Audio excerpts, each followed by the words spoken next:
Yes, my name is Jenni Norborg. I have a research background here from Chalmers. I built a company, a laser company, which makes lasers for biomedical analysis. And for the last 8 years, I've been a governmental official, and I think that I have the most exciting job in the world. Now, how is that? And I will try to explain that to you. And I so thank you, Gunilla, and the team here at Sahlgrenska Science Park. I want to dig into this. Why is innovation policy interesting and exciting? And that is because of you, of course, all the entrepreneurs here and the presenters here today, and you perfect examples of what I am going to talk about, and my favorite subjects for the last 2 years, basically. So this title is, it's totally impossible to understand. Who understands the need for strategic innovation tools in this room, apart from me? That I didn't see any hands at all. I have a presentation for about 20 minutes. Please feel free to interrupt and to discuss or to reflect, but then you wave to Torbjörn and he might let you. But I will try and dig into this hopeless title, so bear with me for just a few seconds while I do so. So VINNOVA, some of you know VINNOVA, the Governmental Innovation Agency of Sweden. And just some brief facts. We are about 200 people, basically in Stockholm, but we have a small Brussels office, and we have one person in Silicon Valley at Stanford, at the Wallenberg Hall, based there for 3 years. And that's also a great opportunity that I want you to take. And what's interesting about VINNOVA is our substantial financing budget that we have. Next year, it will be 2.7 billion Swedish krona. I know that Vetenskapsrådet is much larger, but this is for innovation and for supporting all of you in doing what you do. And of course, for VINNOVA's roles, we do fund research and innovation. That's what we work with. Why my job is so exciting is that every year we see several thousand of applications of really interesting projects. And we have a process, and we know that we pick many good of those. And we might miss a few, but we really get to insight of what the future might look like, and that's really, really fascinating. And on Monday, one of our large supporting programs for small and medium-sized enterprises closes. And that's like Christmas time for us, to be able to dig into that. But I just want to highlight this a bit also, and that's we are an expert agency for the government, and that means that we get to, in some way, also influence in innovation policy, and we do that to support your needs. And we're also a national contact point for the whole European Commission on all the programs there. And there we can give free support for you and for your company, directed support in how you will fund and write and do your application for Horizon 2020. That's just a few highlights, but we have people working on that. But what do I mean with a new innovation policy, and why does Sweden need that? Well, globally we need that due to the number of grand challenges that we're facing, and it's when all this comes together that we have great opportunities also. But of course, the grand challenges with an aging population, with everything that we have seen here today, with antibiotics resistance, and with globalization. Everything is moving so much faster. And I think that's fascinating. I started my company in the year 2000. And I even feel that my experience of growing that company from no people to 30 people today is a little bit outdated. And how come is that? It's only 14 years since I started. It's only 8 years since I left, but it's so rapidly changing. And I think that we really need to embrace the new entrepreneurship of the young generation. That's one of my buses. But as for an innovation agency, we have, over the last 4 years, really changed the way that we also fund and support programs.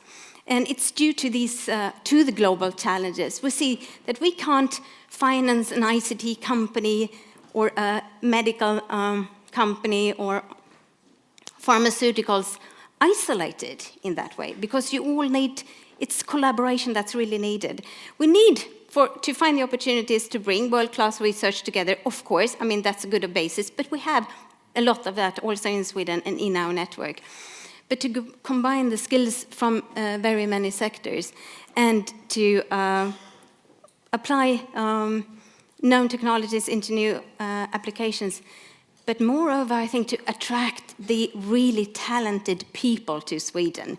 And I'm not just talking about Nobel Prize winners, of course. I'm really talking about the really talented entrepreneurs that we need in the corporations that are going to build that.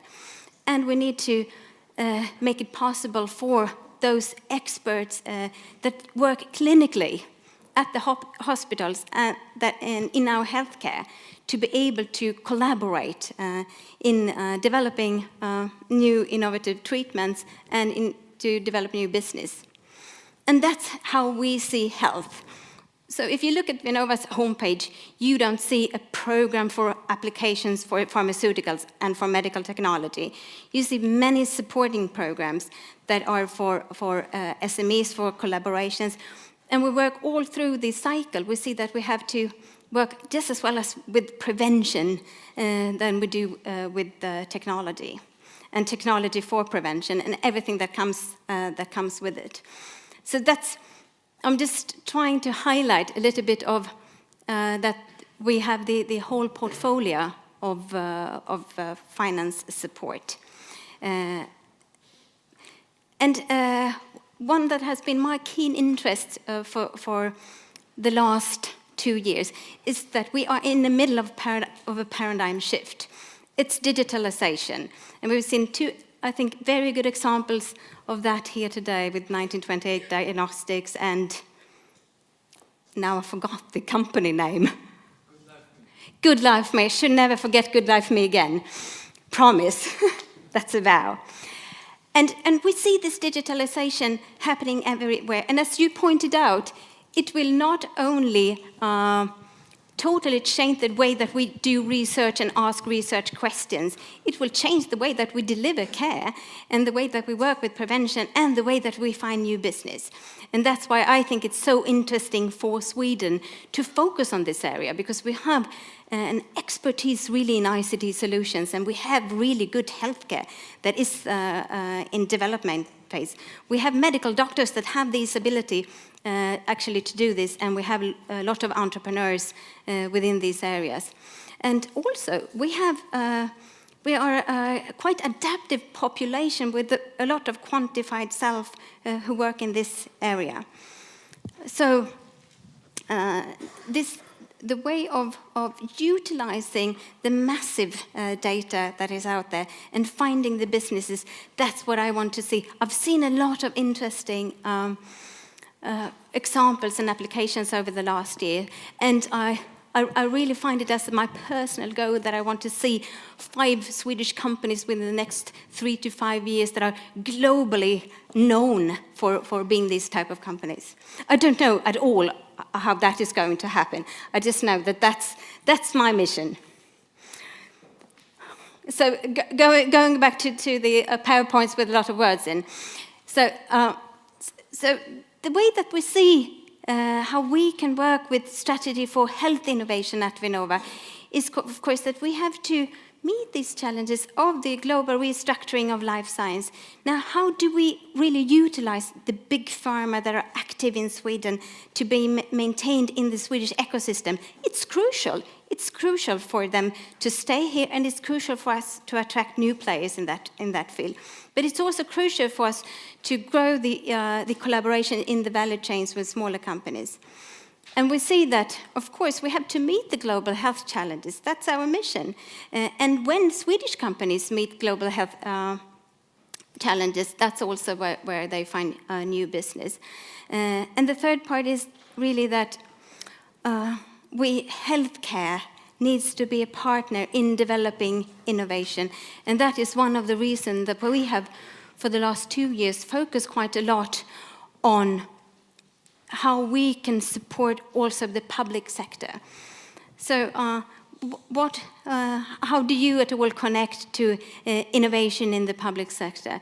I think that that's really an important role for the public sector to be a test bed and collaborator. I mean, all new ideas need to be tested and validated for implementation, even before we do the research question, basically. I mean, incubation in life science is really, really tricky. And that's why we also supported development of management to be able to find these new opportunities. The project that you see here, and that you can read much more about on our webpage, is a challenge-driven innovation project where we fund a lot of large collaborations that come together to implement research results, basically. And challenge-driven innovation program is one of what I call our new strategic innovation tools, where we see that we can't isolated fund these different parties. We have to find new ways of collaboration. So it's user-driven. It's large projects. It's a cross-border collaboration in that way that it's many competencies coming together. On the right-hand side, you see what I call a strategic innovation tool, and that's something that I'm personally working on. It's building up to a very large amount of the VINNOVA budget, and it's the new strategic innovation programs that we are starting. And this is a new way of doing innovation policy. It's programs where we have collaborations, actually, with the program managers. And we have not pinpointed what these programs will be. We have funded strategic innovation agendas that come together. It's really joining forces of all strengths in Sweden and internationally to focus on strong innovation areas, to build our competitive edge in the future. And when these programs are up and running, the calls and the opportunities that they give, that's open for all, and I really want to stress that. So everyone is invited to participate. And Endemic Diseases is a collaboration between all the strongholds within life science in Sweden. It's coordinated from Lund University, but has heavy involvement also from Sahlgrenska, from AstraZeneca, from Linköping, from Karolinska Institute, from Uppsala. So it's really the first time when all sit together. And they design the calls on that we should run for the coming years, supporting SMEs, supporting clinical centers, but it will be open for all of you to apply within this area. So that's really a new way of collaboration between the agency and the society and the system. And we do this basically because we think that this is really the only way to build a world-leading ecosystem for life science, and this is just one example. And we have 11 of these programs now. This is more focused to life sciences, but there are a lot of opportunities in the other programs, and more will be started next year. So I said joining forces, there will be more calls to come within that, but it's also to give Sweden, a part of giving Sweden a highlight in health and life sciences internationally, globally. So summing up to where I am now, and with this short work with VINNOVA, and what we do for companies and with companies within the health and life science area. And as I said, every year we have several thousand of applications. We fund new projects, 150 or 200 new projects every year, with up to 500 million Swedish krona. And that makes us that means that VINNOVA is actually the largest funder in Sweden for early phase innovation and R&D, and in company phases.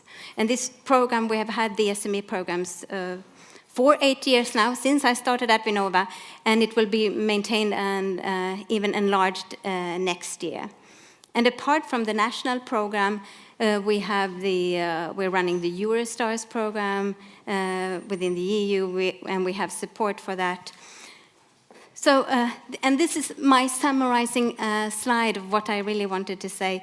Yes, and where I meet most of you is really in the middle circle here, where you apply for funding in our Forska Väx or Eurostars program. But I really want to highlight that there are more opportunities where you are really, really needed. We have established about 30 different test beds, both in care on municipality level, which is also open for companies to test and verify their new solutions. It can be very simple and can be extremely advanced. And we are now also taking over taking back the incubators program to VINNOVA, and that's of course not our decision, but that's from the government, and that will dock finally into to our SME support program. For the nearest years, it will of course run as is, but that can also be developed. We have a lot of innovation hubs in the public sector, and we fund these large collaboration programs between the public sector and the academia, and a lot of the international programs. And our mission, the work at VINNOVA, we really want to meet as many companies as possible. Now, I know that it can sometimes be difficult to get hold of us on the phone, and in application time, that is how it is. But you can always contact me or some of my colleagues to get the right guidance. But you should also not just look at the SME part at VINNOVA, but also in the other large collaboration projects and programs, and see how can you utilize those both ways. The other collaborations need you. And I think I stopped there with the presentation. Thank you. Thank you, Jenni. Jenni Norborg, thank you.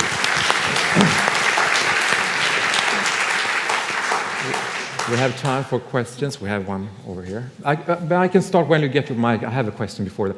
So maybe next week, at the same, like on this time next week, you get a telephone call from the new Prime Minister, whoever that might be, saying, Jenni, I want you to drastically increase the number of medtech innovative companies, startups. Money is not an issue. Would you be my new minister, and what would you do? So the Prime Minister, he knows that money is or not she. It could be he or she.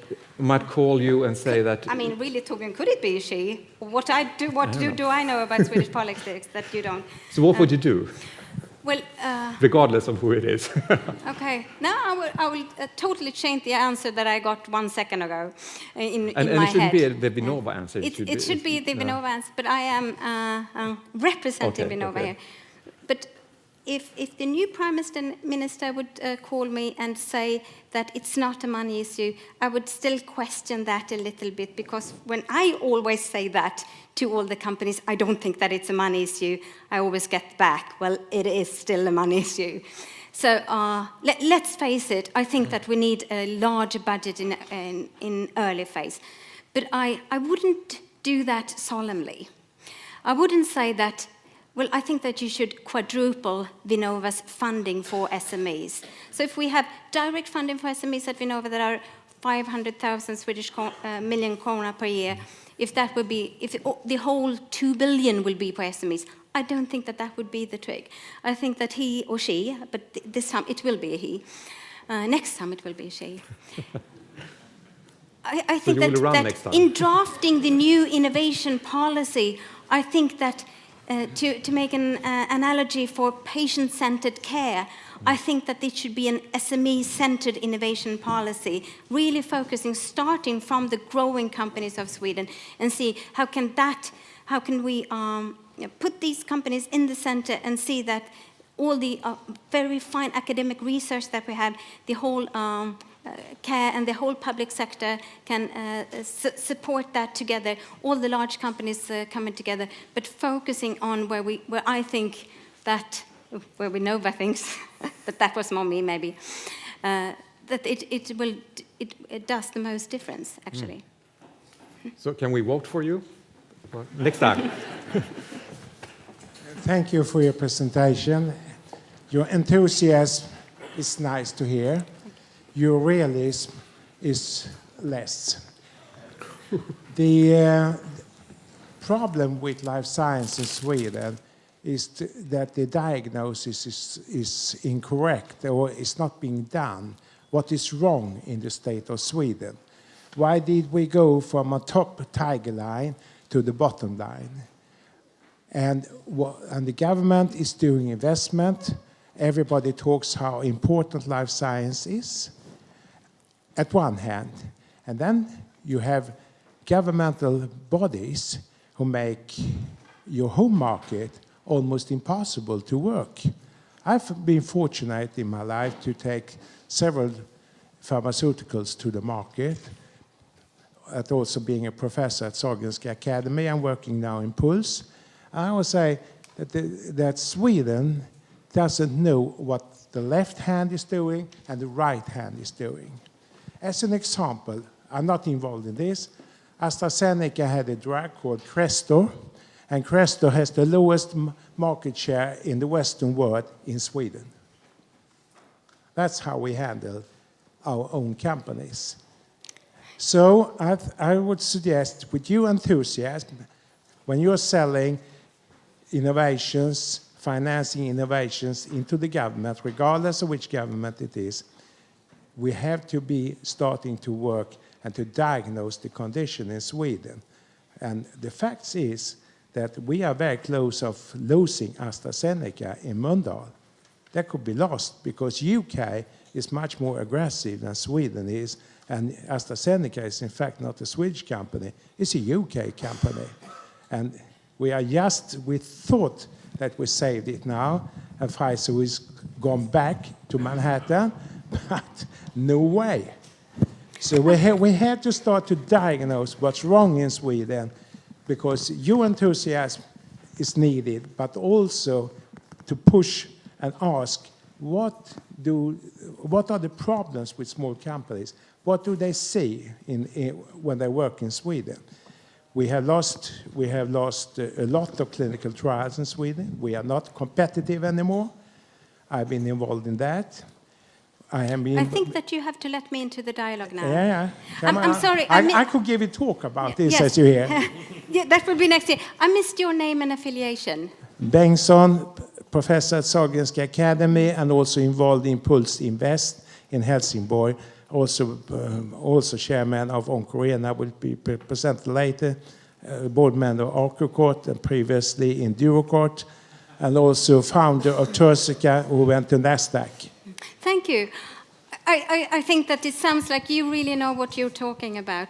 And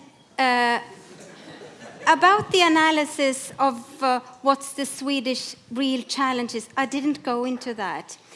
And I totally agree with you that it's the ecosystem of maintaining the large players and supporting the small players is crucial. And Pulse has a very important role in the Swedish ecosystem. And that's really, and global companies like AstraZeneca, well, it doesn't really matter if the company is Swedish-owned anymore or not. Of course, the danger is much, much more bigger, but also in other sectors, the danger is as much. These are global companies, and they might move or reconstruct in any way that we can't really affect that. But what we can do is to build an attractive ecosystem as possible to try to nail them down to our soil. And that's really why the government has invested in the strategic innovation programs as a whole. That's the whole funding mechanism of that. And that's why we see in this program, where we fund alone from VINNOVA 50 million Swedish crowns per year, and together with the partners. And we think that it's extremely important that in the board of this of this organization. It's headed from it's headed from the Karolinska Institute, the chairman of the board. But on the board are also AstraZeneca and Novo Nordisk, two companies that are really, really important for our ecosystem. And the money, the 50 million Swedish krona per year, it will not, of course, go to them. It will go to supporting the system that they see that is needed because of this analysis. So thank you for the input. I think that the dialogue will have to continue somewhere else. During the break. So we have a break now. That's very suitable because there's a lot of interesting things that's being raised now. Thank you very much, Jenni, Norborg, and you have some candies here. Thank you.